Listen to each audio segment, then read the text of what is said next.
Añoranzas de electricistas, de Víctor Manuel Sánchez. La historia de los electricistas nos permite encontrar una trayectoria política de su presente.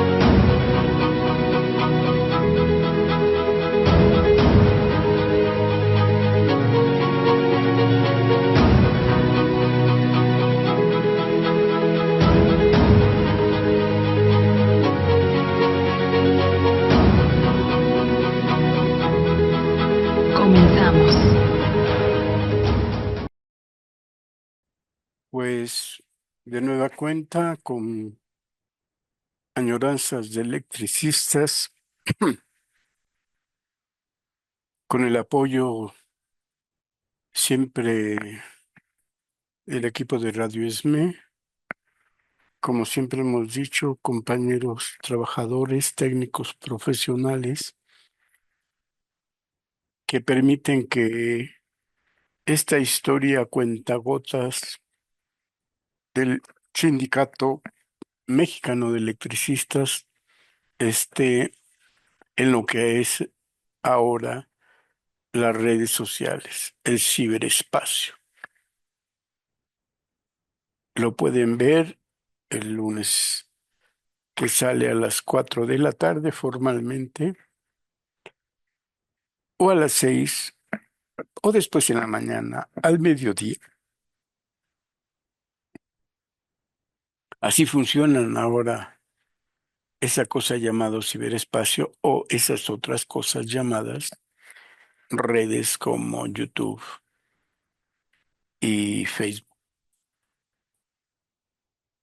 Nosotros, contando siempre un momento que elegimos al azar o que elegimos revisando revistas o encontrando documentos o escritos que yo ya he elaborado en otros momentos sobre el ESME, sobre los distintos tópicos. Cuando el primer Tratado de Libre Comercio se realizó en México, escribí un tratado sobre el Tratado, perdón, de Libre Comercio, un artículo más o menos amplio de 40 páginas, reconociendo con qué instrumentos político-legales se iban a enfrentar los electricistas ante el Tratado de Libre Comercio. E hice en aquel tiempo una comparación de los dos contratos colectivos que existían, el del SUTER y el del SMI. Y entonces tengo por ahí el documento, si quieren un día lo buscamos, y les puedo presentar las armas de los electricistas ante el TLC. También con un apartado respecto a los estatutos de ambos sindicatos. Por decir un ejemplo, en la propia revista Lux, a partir de 1974 o 75, más o menos, no en todos los números de la revista Lux, pero de una manera sistemática, aparecieron artículos que escribí yo. Y también podemos remontarnos a que traiga a colación, por ejemplo, hicimos una visita a Necaxa, la división Necaxa, el compañero Felipe Sánchez y yo, y el día que llegamos se iba a usar la lancha, así le decían, una plataforma de salto grande a salto chico, donde bajaban maquinaria o herramienta o lo que necesitábase hasta abajo en las propiamente en la planta, en la casa de máquinas o en las áreas de mantenimiento eléctrico o mecánico. Y por primera vez en esa plataforma metálica que bajaba a una primera instancia, eh, donde había unos rieles y otra plataforma donde se ponía todo lo que se iba a bajar, se recorrían los rieles y después volvía a ver otra plataforma, salto chico, salto grande y salto chico. Fue una experiencia increíble.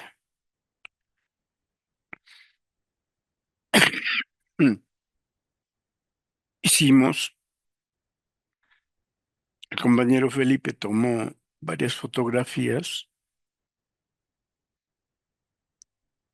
y yo hice la crónica de nuestra visita, de conocer ese nuevo lugar. O sea, siempre lo habíamos visto, siempre veíamos y nos decían de aquí se baja, se recorre y después baja toda la maquinaria o pedazos o partes de las turbinas o tuberías. Y lo cierto es que ese es un malacate en realidad bastante grande, aéreo propiamente, y con el viento se balanceaba. Increíble. Funcionaba desde cuando se empezó la obra de la Casa de Máquinas de Necaxa en 1904. Y entonces conocerla, bueno, treparse, vivir la experiencia, ya que estábamos abajo, curiosamente, la parte de la vía que no estaba no bajo nadie con nosotros para que viéramos cómo funcionaba. Hicimos el recorrido a pie, pero estaba muy crecida la maleza, todo tipo de maleza parecía un poco boscoso, selvático, diría. Y está la crónica de aquella visita, que después por la tarde coincidió con una feria de la salud que se hizo en Necaxa. Está la crónica del tal Víctor Sánchez. Hay varios artículos. También, por ejemplo, sobre crónicas de legislativa. En alguna de ellas llegué a decir que la legislativa se había convertido en centavera, porque las grandes discusiones de la Comisión Legislativa de contrato colectivo de trabajo se hacían solamente fuertes críticas con todos los asistentes porque se discutía el préstamo que se les iba a hacer a los legisladores. Y me perdonarán, pero uno de los personajes o un grupo, tres o cuatro, que impulsaban y que eran los más aguerridos, eran del departamento de oficinistas varios, y quienes cabezaba y se mostraba la más aguda crítica, Georgette Gómez. Después, la propia revisión de cláusula por cláusula, los proyectos, las ponencias, dejaban de ser interesantes.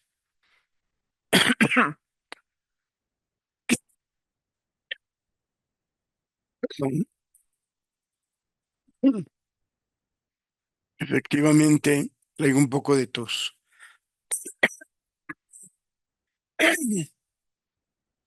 pero bueno, de ver me llama, como se dice. todo esto lo he escrito en la revista Luz. Es cosa que vayan a la biblioteca y revisen de mediados de los 70 algunos números antes de que la hicieran revista electrónica. Perdón, he tenido la fortuna de ser uno de los que aparecen en la revista Luz. Y tengo más de 20 años, curiosamente, donde al inicio, en una de las columnas, donde se indica quién es el cuerpo editorial, aparece mi nombre desde años antes y ahora como el consejo asesor editorial de la revista Luz. Y entonces agradezco mucho a la gente de comité, en especial de la Secretaría de Educación y Propaganda, que siga mi nombre ahí, que se me considere para asuntos ahí, aunque reconozco que hace buen rato que ya no escribo artículos. No porque no quiera, no me explico. Enviado, no me explico. En fin, solo para comentarle que muchos de las añoranzas de ahí son la fuente original de lo que comentamos. O en este caso, me encontré el desplegado criticando el Foro Nacional de la CTM de 1937, donde todos ya sabíamos que el sindicato solo duró un año dentro de la CTM. Fue socio fundador, efectivamente, pero no duró gran tiempo. Y estamos leyendo la crítica concreta que los delegados a Veracruz hacen dentro de la propia Consejo Nacional de la CTM. Y quien encabeza, bueno, de principio, el propio Vicente Lomardo Toledano,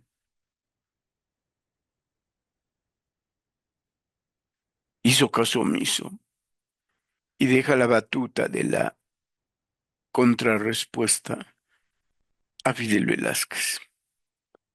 Para ese tiempo ya convertido propiamente en el director interno, el secretario de organización de la CTM, que la vez pasada les comenté brevemente cómo es que Fidel Velázquez llega a ese cargo. En fin, vamos a continuar leyendo la parte en que nos quedamos de este es un desplegado resumen donde se plantean las cuestiones que los delegados, especialmente llegados a Veracruz y coordinados por Francisco Breña Alvírez, que ya no era secretario general, sino el secretario de organización, perdón, de Educación y Propaganda del ESME. Y hay una característica en la crítica. Se basa de manera o estricta o puntual sobre los estatutos. ¿Cómo no se cumplen los estatutos de la CTM? Y todas las violaciones pasan desapercibidas para los responsables del Consejo Nacional y en especial del secretario de organización de la CTM, llegando al absurdo, como vimos la vez pasada, de decir que solo el comité es quien interpreta los estatutos. Un golpe autoritario desde los secretarios del comité de la CTM para evitar que cualquier organización miembro de la CTM pudiera descalificar, pudiera criticar el apego estricto a los estatutos. Y en el ESME eso era puntual. Los estatutos están para cumplirse. Y en el tercer Consejo Nacional de la CTM descubren que hay varias fallas sólidas y fuertes en contra de la aplicación de estatutos. Y solo recordar que la fortaleza, la vanguardia del movimiento obrero con la CTM, de un movimiento obrero autónomo, independiente, combativo, fue de un año,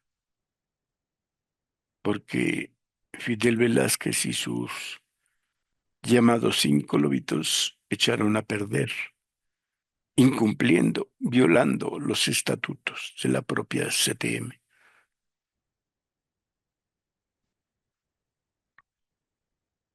Y en este tercer Consejo Nacional, los tres delegados del ESME fueron concretos. Vamos a retomar la parte donde nos quedamos para que ustedes vean. Ahora les voy a compartir el documento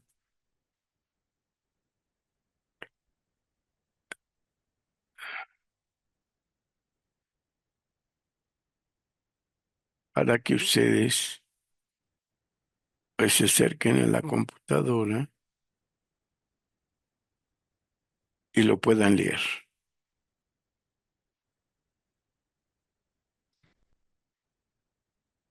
En esta parte que dejé marcada con amarillo nos quedamos la vez pasada.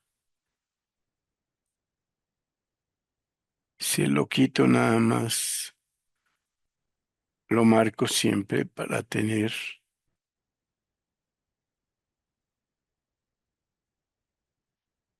un- una señal de donde me quedé cuando planteamos la añoranza de electricistas. Se está narrando en este desplegado los sucesos que se dieron desde la llegada a Veracruz y el regreso de los delegados a la capital. En este punto número 6 dice el desplegado.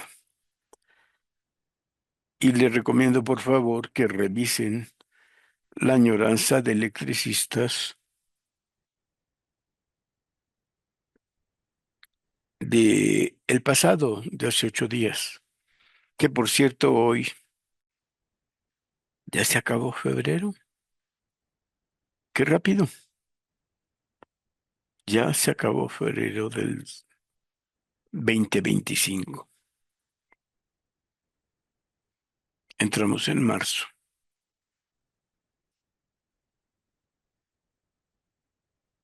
A todos los Piscis, creo que son Piscis, felicidades. Dice el punto 6. Como nuestras declaraciones no aparecieron en el Universal del sábado 30, según averiguamos más tarde, porque iban a ser reproducidas en la edición del domingo 31, nos vimos obligados a pagar la inserción de las mismas, omitiendo algunos párrafos en Últimas Noticias del día 30 y nuevamente en el Excelsior del domingo 31. Desde párrafos anteriores habíamos visto que se estaba utilizando el periódico vespertino Últimas Noticias de El Universal para hacer las declaraciones y publicaciones que los del comité o el ESME quería hacer en relación a la CTM. Y en este párrafo era necesario que, como se dice entonces, la opinión pública estuviera enterada de por qué había una discrepancia en la CTM y por qué ya habían estado expulsando al ESME de la CTM. Entonces, en el Universal, en el Excelsior y en Últimas Noticias estuvieron apareciendo. Últimas Noticias, recordamos que era una edición de la tarde vespertina. Punto 7. La prensa del domingo 31 trajo una noticia sumamente extractada relativa a nuevas declaraciones de la FROC del Distrito Federal, diciendo que la pobreza de los trabajadores había sido abofeteada por el Sindicato Mexicano de Electricistas. Naturalmente que no valía la pena contestar a la FROC. No le van a contestar. El 8.8 dice: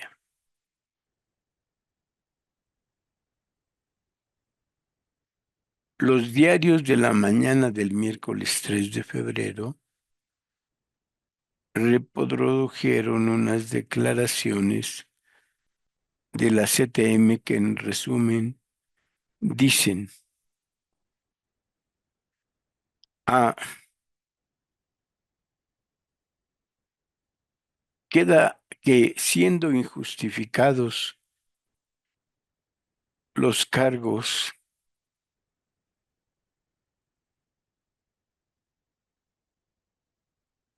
del sindicato, se le consigna a la Comisión de Honor y Justicia, que prevaleciendo desde la celebración del primer consejo, las circunstancias del primer consejo y el consejo, las circunstancias y hechos violatorios de los estatutos hasta realizado el tercer consejo, el sindicato produce desorientación y división. Aquí ya acusan al ESME de provocar desorientación y división dentro de la CTM, y que las agrupaciones de la CTM no deben ser sorprendidas. Ese mismo día, el sindicato hizo nuevas declaraciones que fueron publicadas en Últimas Noticias. Dichas declaraciones ya ampliadas fueron nuevamente publicadas en los periódicos de la mañana del jueves 4. Punto número 9. Nuestras declaraciones dicen en resumen: A. Nuestros cargos son perfectamente justificados y que en cuanto terminemos el estudio de las múltiples violaciones cometidas, haremos la consignación respectiva ante la Comisión de Justicia. B. Que el sindicato tiene la obligación de cumplir con los estatutos de la Confederación, pero no es el encargado de hacerlas cumplir. Y que si ahora hemos hecho notar las violaciones, es porque en la Confederación las cosas van de mal en peor. C.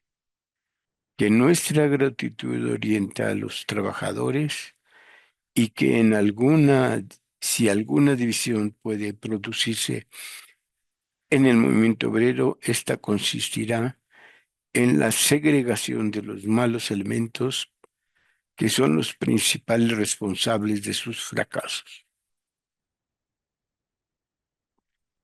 Estamos, por lo demás, completamente de acuerdo en que tanto las agrupaciones de la CTM como la opinión pública en general no deben estar sorprendidos. Por eso el ESME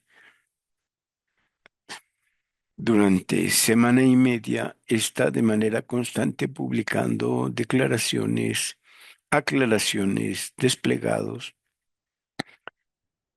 en los periódicos más conocidos de la época, el Universal, el Excelsior, el Nacional, o en su caso, el Últimas Noticias, porque habría que difundir la perspectiva político-organizativa del ESME.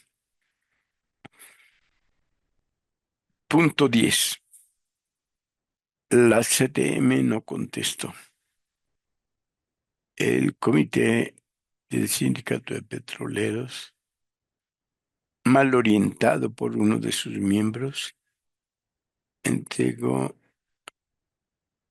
unas declaraciones a la prensa de las cuales dieron breve noticia el Universal y el Nacional del miércoles 10 de febrero. Según las informaciones, el Comité Petrolero dijo: A, que eran divisionistas; B, que ellos están dispuestos a aportar su cooperación y ayudar a cualquiera de la organización,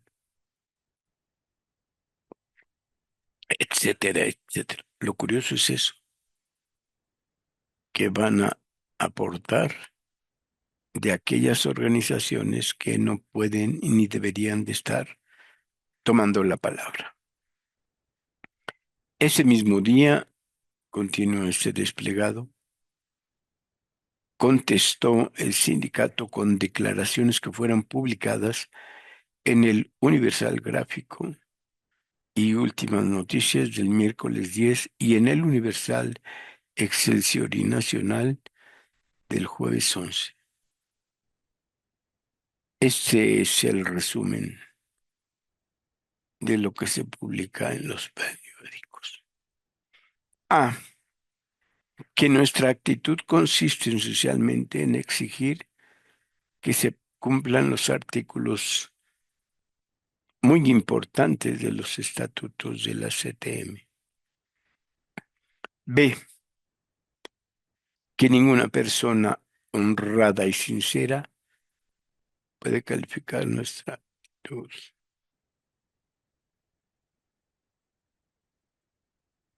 En fin, B, que ninguna persona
En fin, la lluvia me distrajo, perdón.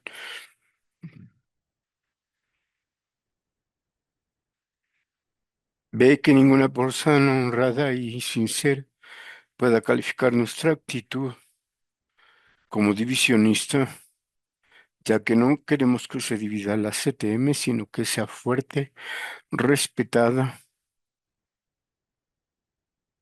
cosa que jamás podrá llegar a ser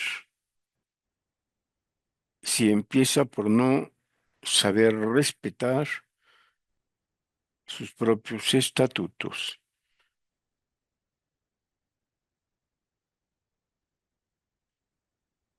Inciso C,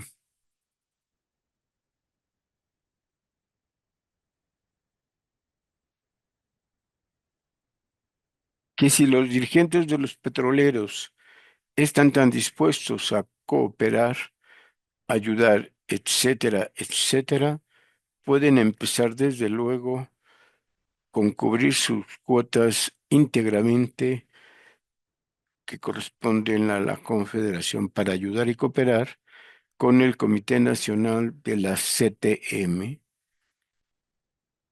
que no tiene ni para pagar sus adeudos ni los gastos más urgentes. Esta fue la declaración más fuerte en contra del Tercer Consejo Nacional, que como vimos, para ser mucho más precisos, tendríamos que ir a la hemeroteca para ir y tomar nota de cada una de las declaraciones y de los dichos y diretes que se dieron en ese momento. La respuesta es lo que aclaraba el sindicato. Es un resumen que nos señala básicamente la diferencia que se marcó en el Tercer Consejo Nacional de la CTM en la ciudad de Veracruz. Y termina el artículo que apareció en la revista Lux de marzo de 1937. De entonces a esta parte, no creo que es de, perdón, es de marzo, pues que pasa el Congreso, se sigue la discusión, aparecen posicionamientos y este es el resumen final de la revista Lux. De entonces esta parte, ni la CTM, ni la FROC, ni ninguna otra agrupación ha movido más el asunto, dado que la línea de conducta del sindicato, o sea, del Sindicato Mexicano de Electricistas, está perfectamente justificada y basada en hechos ciertos y argumentos incontrovertibles. No la cambiaremos, tal y como la hemos expuesto en la asamblea en que se ha discutido ya el asunto, ya que además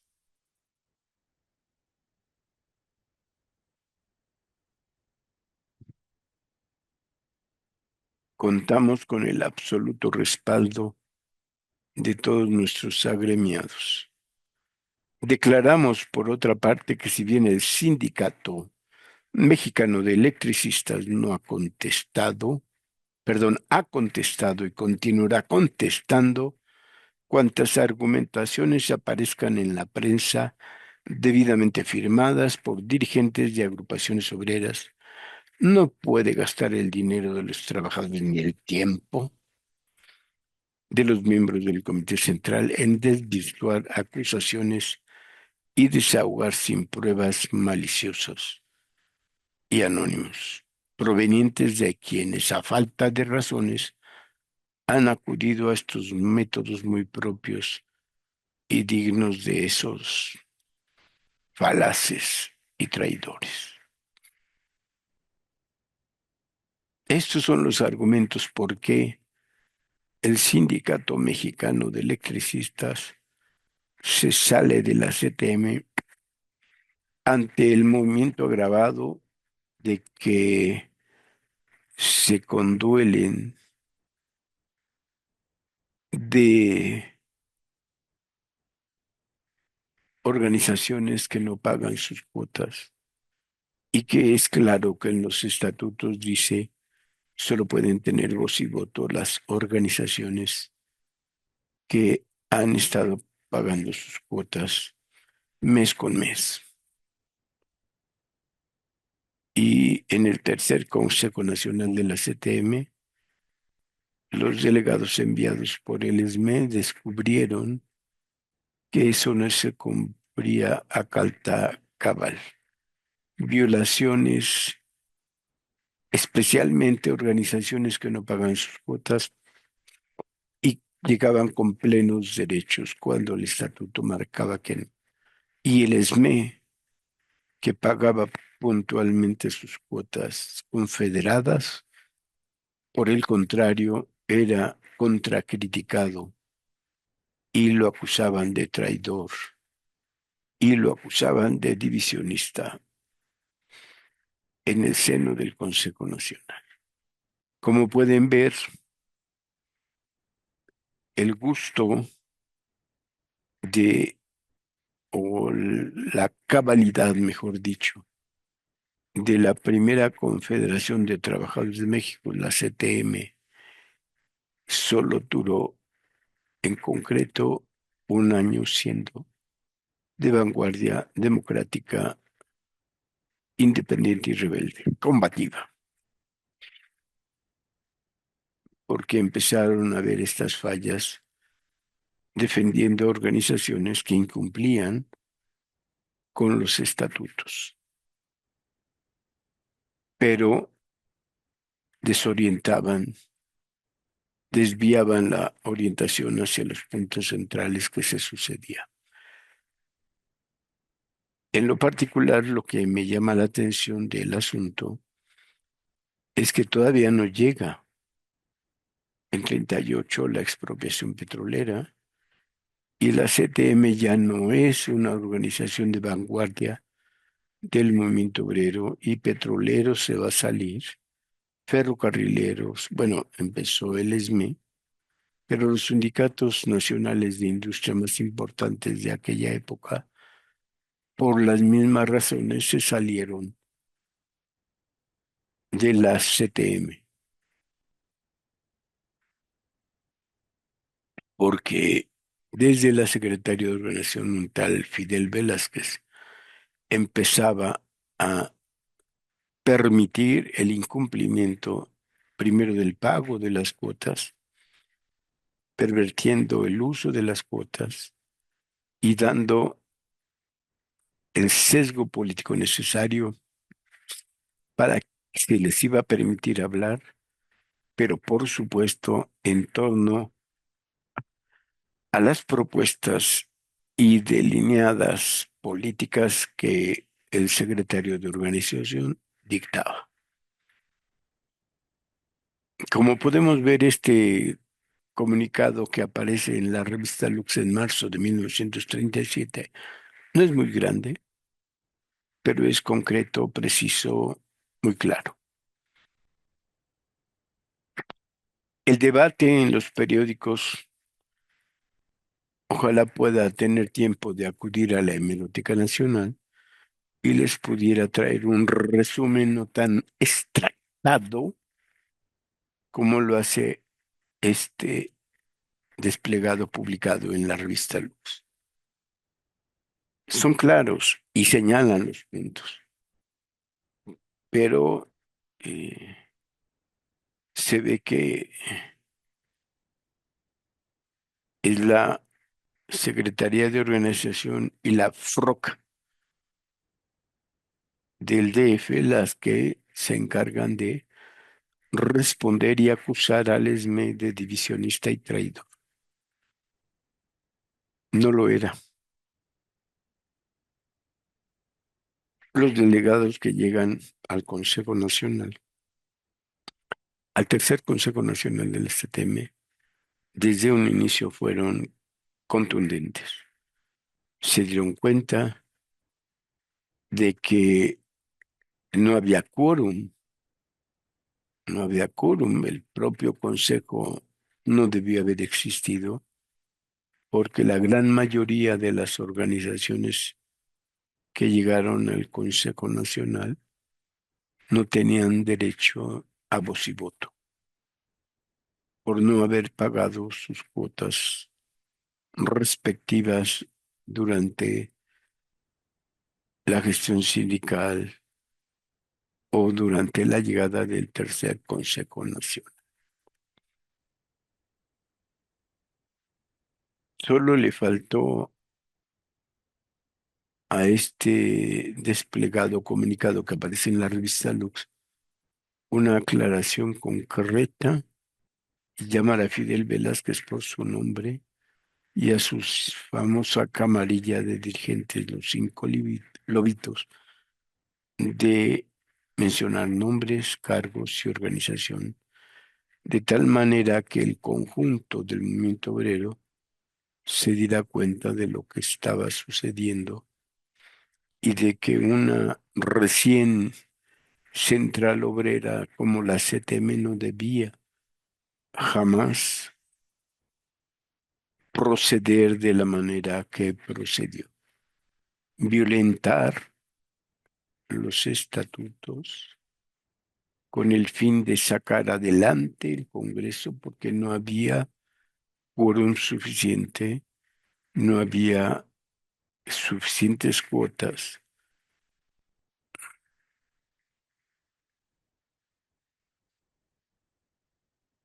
y fue un Congreso propiamente violentado, sin llegar a acuerdos válidos y legales estatutarios, porque no había organizaciones con el cumplimiento cabal de sus estatutos. Insisto,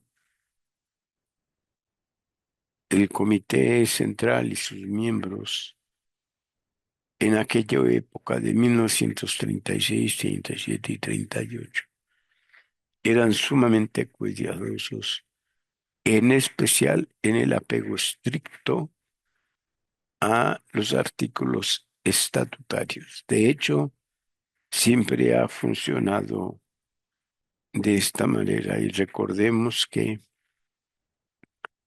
en 1936, para lo que estamos comentando, recién se acababan de modificar los estatutos, especialmente para participar en la CTM. Pero, como vemos, no resistió la crítica de los compañeros delegados del ESME. Siempre han sido fuertes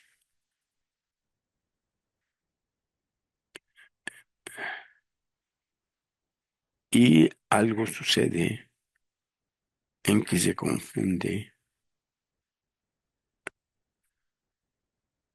en fin, se confunde desde la dirección los preceptos normativos que se tienen.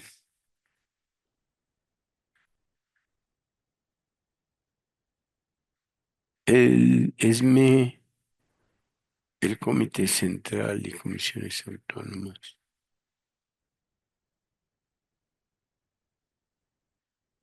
se ha convertido en el punto neurálgico del movimiento obrero. Y el ESME tuvo la oportunidad de señalar con tiempo, pero también, como hemos sabido, la correlación de fuerzas.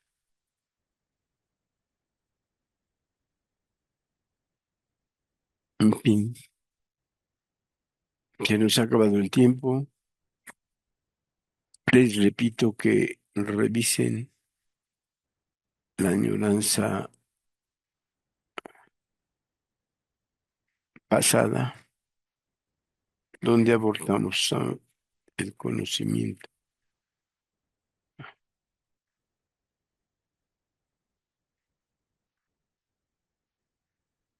y se nos acabó el tiempo. Así que nos vemos el próximo lunes, en pleno marzo, en el tercer mes del año 2025, que vemos que avanzan rápidamente. A todos los compañeros les agradezco de que vean estas añoranzas de electricistas y que repasen los motivos por qué primero el ESME funda y da garantía cabal a la creación de la CTM, y luego, como ahora, en menos de un año, junto con los sindicatos nacionales de industria que habían surgido, se salen de ella y actúan cada cual y de manera responsable y democrática. Así sucedió. Bueno, pues gracias. Hasta la vista. Con esta añoranza terminó este lunes y nos veremos en la próxima añoranza de electricistas del tal Víctor Sánchez, que soy yo, el suscrito, el hablante, y que les desea que hagan una buena revisión de esta añoranza de electricista. Yo voy a enviarles a los que me soliciten al correo victorsánchez68@gmail.com el documento correspondiente a esta añoranza de electricistas. Nos vemos hasta la próxima. Insisto en otra añoranza de electricistas de Víctor Sánchez. Gracias por su atención.